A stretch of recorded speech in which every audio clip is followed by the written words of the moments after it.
Juan Carlos, te agradecemos estos minutos para poder conversar de los temas que nos interesan a todos, aprovechando un poco tus décadas en el Reino Unido y tu experiencia como científico e investigador.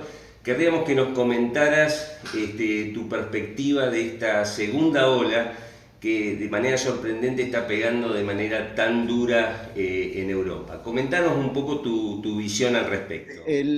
Bueno, ante todo un placer estar acá con vos hoy charlando de este tema de esta manera informal, de un tema que es muy preocupante. Estamos todos muy ansiosos con esto porque obviamente el impacto es a todo nivel, nivel económico, nivel emocional, nivel social, salud, etcétera. Es muy amplia la gama de problemas que ha generado la pandemia. En UK, no, UK como sabes bien, figuró por mucho tiempo entre los primeros, entre los países más afectados. Fue el último prácticamente de Europa en cerrar. Seguimos nosotros adelante con una serie de eventos sociales de gran magnitud, carreras hípicas, partidos de fútbol, todo abierto en el momento en que Italia ya cerraba desesperadamente, España había cerrado y demás.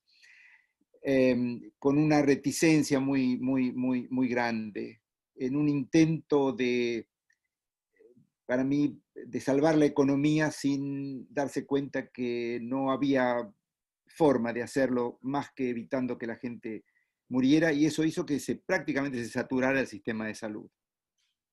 En el momento en que empezó el problema, el Reino Unido tenía alrededor de 5.000 respiradores nada más y se calculaba que iba a necesitar entre 17.000 y 30.000 respiradores. Bueno, finalmente cerramos y demás. La respuesta de la gente fue buena, la respuesta en cuanto a casos,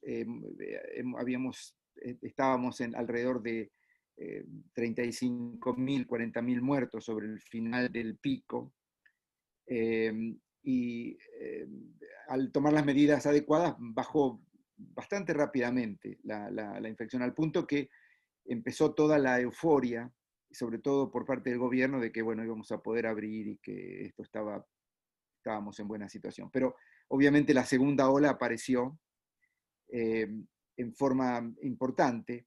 Eh, en este momento estamos teniendo alrededor de 20.000 infecciones por día, gente que da positiva. Estamos haciendo alrededor de 350.000 tests por día, con lo cual uno detecta un gran número de casos. En este momento la capacidad para hacer tests de alrededor de 400.000 tests por día se pueden hacer. El problema es que lo que llaman acá el track and tracing de esos casos no está funcionando. Se han creado, se ha centralizado el seguimiento. En lugar de utilizar las regiones y los elementos que tiene cada región del UK, que funciona muy bien, han centralizado todo, invertido una cantidad monstruosa de miles de millones de libras para generar este proyecto que no está funcionando. Entonces, tenemos muchísimos tests, pero estamos siguiendo alrededor del 40% de esta gente y advirtiéndoles que han estado en contacto con el virus.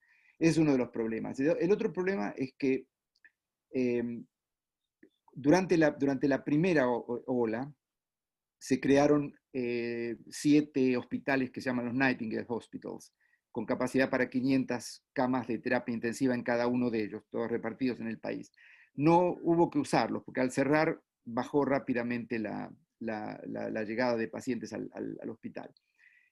Y en este momento hay capacidad, o sea que hay menos temor en este momento que haya una eh, saturación del sistema de salud, porque primero se están manejando mejor los pacientes, segundo, se los puede caracterizar con respecto a riesgo mucho mejor, eh, la dexametasona, el remdesivir y toda la historia está permitiendo manejar mejor a estos pacientes, de modo que la mortalidad no, los casos no son tan graves como eran en la primera ola. Hay una saturación obvia en la población, la gente no quiere más confinamiento, y entonces todas las medidas que llegan digamos, que afectan a la gente los preocupan mucho porque el costo económico es masivo, es masivo. Yo estaba viendo las cifras hace unos días del costo, que lo que ha invertido. El gobierno va a usar 370.000 millones de libras para este año, por la cuestión de la pandemia. Cuando usa por año, digamos, el budget es alrededor de 55.000 millones. Este año es 370.000 millones. De modo que el costo económico es enorme.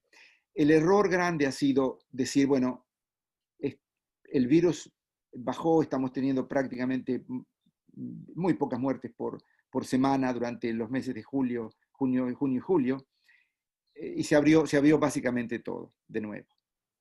Transporte público, restaurantes, bares, gimnasios y demás, y ahora estamos de vuelta en esta etapa. Así que los grandes problemas que yo veo es que cuando se creó el comité asesor para el gobierno y decidir qué medidas tomar, el comité asesor está fundamentalmente compuesto por científicos, médicos y epidemiólogos. Muy poca influencia de psicólogos, la gente común, digamos, no hay representación de las estructuras de la sociedad en ese comité asesor. De modo que las decisiones se toman a alto nivel y después resulta que no, cuando uno las aplica hace una catástrofe. En ese tema puntual, ¿cuánto crees vos que ha contribuido a este agotamiento que en estos momentos manifiestan las sociedades el tema de la comunicación? Porque evidentemente, más allá de lo que podían ser las fake news, que uno puede interpretar que hay una mala intención, después hubo muchas contradicciones entre lo que podían ser organismos internacionales y los gobiernos de los países. Y esas contradicciones seguramente llevaron a una confrontación de ideas en la sociedad en la cual participamos absolutamente todos. ¿Cuánto crees vos que le ha sumado esto de no haber sabido comunicar? Muchísimo.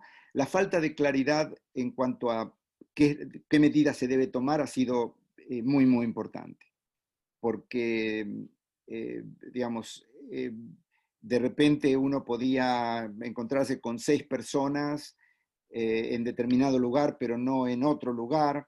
Se suponía que tenías que usar la máscara, pero solamente cuando estabas en un lugar cerrado o en el transporte público. Entonces te encontrabas con que la gente decía, bueno, el gobierno, usted no está usando máscara. Bueno, el gobierno me dice que la tengo que usar si me hace falta y yo entonces valoro y como tengo mi libertad yo puedo decidir. O sea que la falta de claridad del mensaje, como decías, es muy importante, muy importante. El mensaje, además, viene muy de arriba, entonces la gente no lo... al principio, en la primera ola, la gente estaba con mucha cohesión, porque lo sentía como un problema personal, pero además social, al que tenían que contribuir. En esta segunda ola se terminó esa solidaridad de una manera muy marcada, y entonces ya la gente más joven que ve que no se infecta tanto, que se infecta pero que no se enferma tanto, va a su propio ritmo, empieza a ver la tendencia que hay que liberar todo y que se protejan solamente los que están en alto riesgo, pero claro, vivimos todos juntos en la sociedad, no es muy fácil aislar solo al que tiene que estar aislado. O sea que bueno, se ha generado toda esta, por la falta de mensaje, de la claridad en el mensaje se ha generado este problema. Y por la falta de planificación de cómo vas a volver a abrir. Porque de repente se pasa de cerrar completamente a abrir todo, cuando en realidad quizá hubiera habido que tener el consenso de la gente de qué es lo que se puede abrir, de cómo se van a cuidar, cómo nos vamos a comportar en determinados lugares. Eso no existió.